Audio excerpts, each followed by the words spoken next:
8 जून 2020। अस्सलाम वालेकुम मेरे दोस्तों, सज्जनों और वेलियो। मैं हूं इज़हार अहमद और वेलकम करता हूं आपको किचन गार्डनिंग चैनल पर। सन सेशन, जिसको शान खुदा भी कहते हैं, ये एक आम की ऐसी वैरायटी है जो कि ड्वार्फ रहती है। छोटे कद का ये दरख्त बनेगा और इसको फल भी ज़्यादा लगेगा। बेसिकली ना तो ये पाकिस्तान का है और ना ही ये इंडिया का है। ये नस्ल आई थी यूएस फ्लोरिडा से।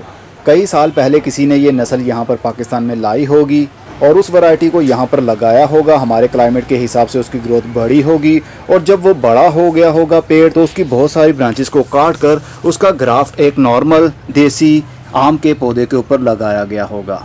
इसी तरह नस्ल बढ़ते बढ़ते अब ये तकरीबन हर नर्सरी पर आपको देखने में मिल जाती है। पाकिस्तान में इस वैरायटी को कहा जाता है शान खुदा, मतलब खुदा की शान।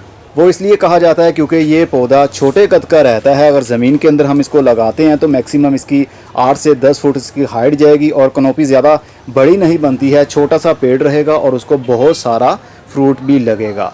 छोटे छोटे से आम लगते हैं, समटाइम ये 5 से 6 इंच का आम भी बन जाता है, लेकिन बहुत ज़्यादा मीठा आम नहीं होता। मैंने कभी टेस्ट करके तो नहीं देखा है इस वैरायटी का जो फ्रूट लगता है, मैंने कभी खाकर नहीं देखा है, लेकिन सुना है कि वो बहुत ज़्यादा मीठा नहीं होता है। जिस तरह हमारे यहाँ लोकल वैरायटीज़ पाई जाती हैं उस तरह का इसका टेस्ट नहीं है। हो सकता है क्लाइमेट का चक्कर हो, क्योंकि क्लाइमेट के ऊपर बहुत ही डिपेंड करता है। अब ये बाहर के मुल्क का पौधा था, वहाँ का क्लाइमेट कैसा था, वहाँ ठंडक ज़्यादा थी, गर्मी ज़्यादा थी, ह्यूमिडिटी कितनी थी, ये बहुत ही डिपेंड करता है फ्रूट के लिए। फ्रूट के अंदर ज़्यादा मिठास और रस लाने के लिए मौसम बहुत डिपेंड करता है। तो मोस्टली लोग यहाँ पर लगाते हैं इसको डेकोरेशन के तौर पर। इसको जब आम लगते हैं तो थोड़े से लाल रंग के, थोड़े से पीले और थोड़े से हरे रंग के, ये 3 कलर्स का कम्बिनेशन होता है उसके अंदर। ये सन सेशन, जिसको शान खुदा कहते हैं, 4 पौधे लेकर आया था। एक पौधा सेल आउट कर दिया था मैंने और 3 मेरे पास अभी ये पड़े हुए हैं, जिनको मैंने ग्रो बैग्स के अंदर लगा दिया था। 12 इंच बाय 12 इंच का ये ग्रो बैग है। इनके अंदर मैंने कटिंग ग्रोइंग मीडिया भरा, जिसके अंदर 40 हिस्से पत्तों की खाद, 40 हिस्से कोकोपीट और 10 हिस्से सल्फर, 10 हिस्से सुपर फॉस्फेट। इन चारों चीज़ों को मिक्सअप करने के बाद में मैंने इनके अंदर शिफ्ट कर दिया पौधों को। ये मैंने तकरीबन दिसंबर के महीने में लगाया था, क्योंकि दिसंबर के महीने में इस तरह के पौधे या फिर लेमन के पौधे जब नर्सरी पर आपको देखने में मिलते हैं तो वो गमलों के अंदर शिफ्ट नहीं किए होते उन्होंने, बल्कि गाची के अंदर होते हैं। मतलब पराली के अंदर उनको लिपेटा होता है। वो ज़मीन से उखाड़ कर पराली में लिपेट कर नर्सरी पर शिफ्ट कर देते हैं। मतलब 99% उनकी रूट्स को काट दिया जाता है। तो इनके साथ भी कुछ ऐसा ही हाल था, तो इनको मैंने शिफ्ट कर दिया। अब आकर इनकी ग्रोथ बढ़ना शुरू हो गई है। एक की ग्रोथ अभी भी काफ़ी स्लो लग रही है मुझे, जैसे ये मर रहा हो। ये पुराना ग्राफ्ट था, ये पुराना पौधा था। इसको हम तोड़ देते हैं, अभी इसको काटना पड़ेगा। ये देखिए, ये गुठली से लगाया हुआ पौधा था। बीज होता है ना, जो आम की गुठली हम फेंक देते हैं, उससे ये पौधा बनता है। और जब ये पौधा बड़ा हो जाता है तो इसके ऊपर ग्राफ्ट लगा दिया जाता है किसी भी नस्ल का। तो इसके ऊपर भी ग्राफ्ट लगा हुआ था। ये आप देख सकते हैं, यहाँ से जुड़ा हुआ है। ये वाला एरिया, ये वाला पौधा पहले का है, मदर प्लांट है, और उसके ऊपर ये ग्रीन कलर का इन्होंने ग्राफ्ट लगाया और उसके बाद प्लास्टिक से इसको रैप कर दिया था। तो मैंने इसकी रस्सी को काट दिया है। अगर ना भी रस्सी को काटा जाए तो ये ग्राफ्टिंग एरिया आहिस्ता आहिस्ता से इसी लकड़ी का हिस्सा बन जाएगी। तो धागा इसके अंदर ही घुस जाएगा और मर जाएगा, ख़त्म हो जाएगा। चलिए इसको हम काट देते हैं ताकि ये जो पावर सक कर रहा है वो ना करे।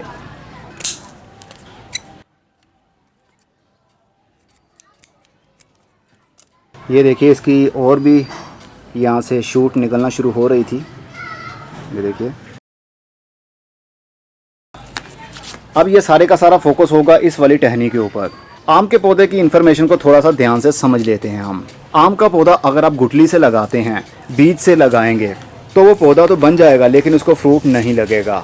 अगर लगा तो 10 साल के बाद लगेगा, और जो फ्रूट उसको लगेगा वो जंगली रहेगा। अचारी आम जिसको कहते हैं, बड़े बड़े साइज़ का आम बन जाता है, जो अचार में हम डालते हैं, वो वैरायटी बन जाएगी।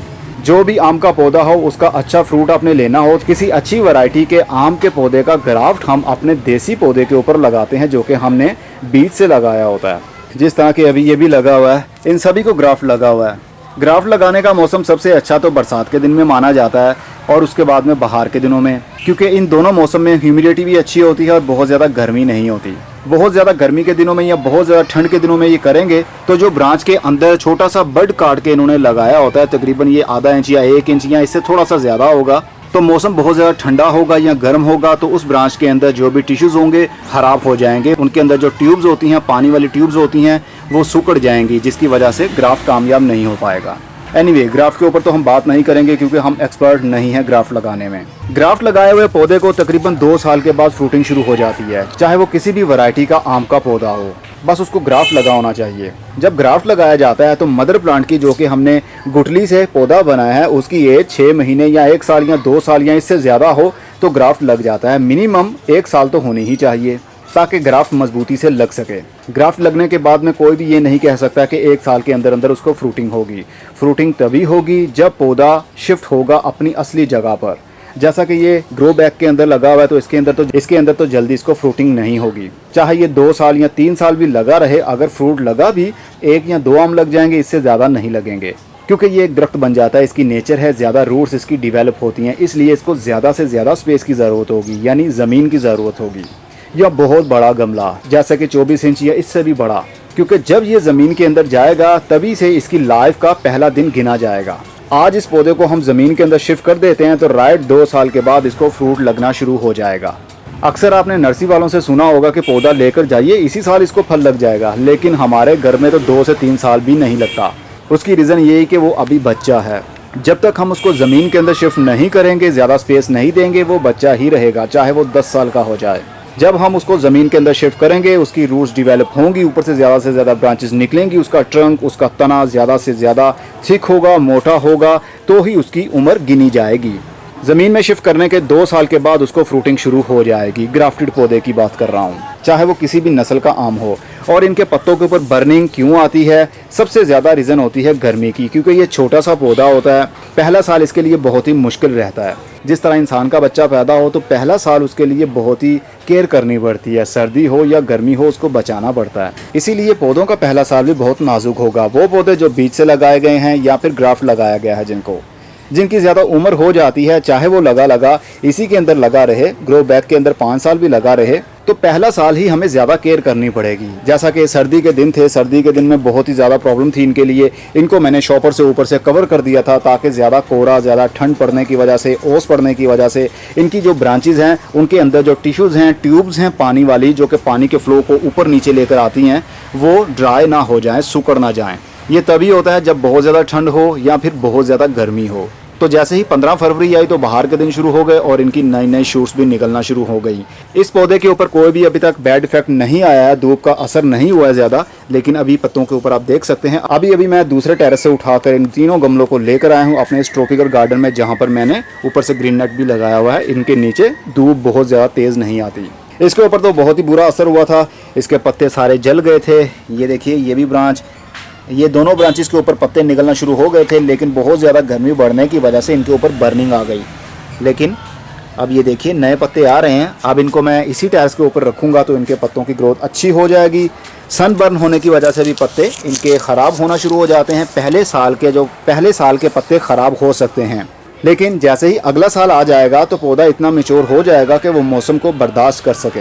और दूसरा, इसके ऊपर फंगस का बहुत ज़्यादा हमला होता है, जिसकी वजह से पौधों की ग्रोथ रुक जाती है, पत्ते मुड़ जाते हैं। इनके ऊपर मिलीबग का भी अटैक होता है, लेकिन वो ज़्यादा अटैक होगा बरसात के मौसम में जब बहुत ज़्यादा नमी होती है। फिलहाल छोटे पौधों को ज़्यादा खादें देने की ज़रूरत नहीं होती है। आप NPK 20-20-20 या कोई सी भी बैलेंस्ड NPK खाद दे सकते हैं जिसके अंदर तीनों चीज़ें बराबर की हों।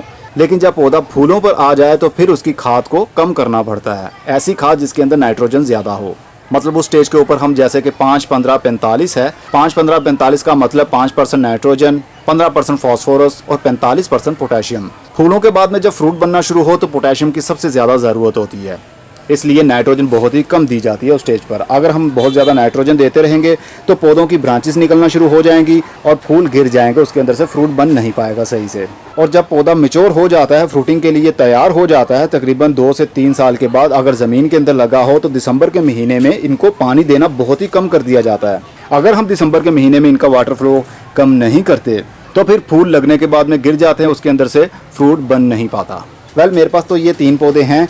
अब इनकी केयर करेंगे, हम सीखेंगे भी बहुत कुछ और सिखाएंगे भी।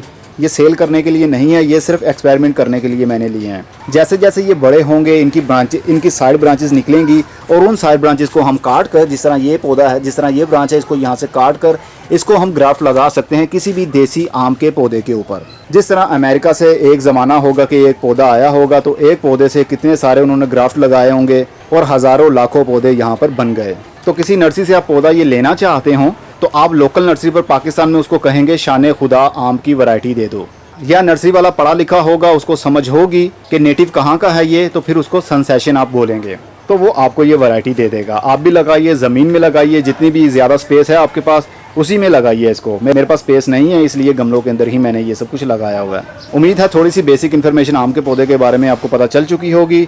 टाइम टू टाइम इसकी अपडेट आप लोगों के साथ मैं शेयर करता रहूँगा कि क्या अपडेट चल रही है, कौन से कीड़े हमला कर रहे हैं, कौन सी खाद इनकी मिट्टी के अंदर मैं यूज़ कर रहा हूँ, सेक्ट्रा सेक्ट्रा। अब मैं चलता हूँ, खुदा हाफिज़। और हाँ, ये छोटा पौधा है इसलिए इसको पहली गर्मी से दूर रखेंगे, हम शेडी एरिया में रखेंगे। अगले साल इसको फुल धूप में भी रख सकते हैं। इसके अंदर इतनी विल पावर आ चुकी होगी कि ये गर्मी को बर्दाश्त कर सके या ठंड को बर्दाश्त कर सके। बस पहली ठंड और पहली गर्मी से इसको बचाना है।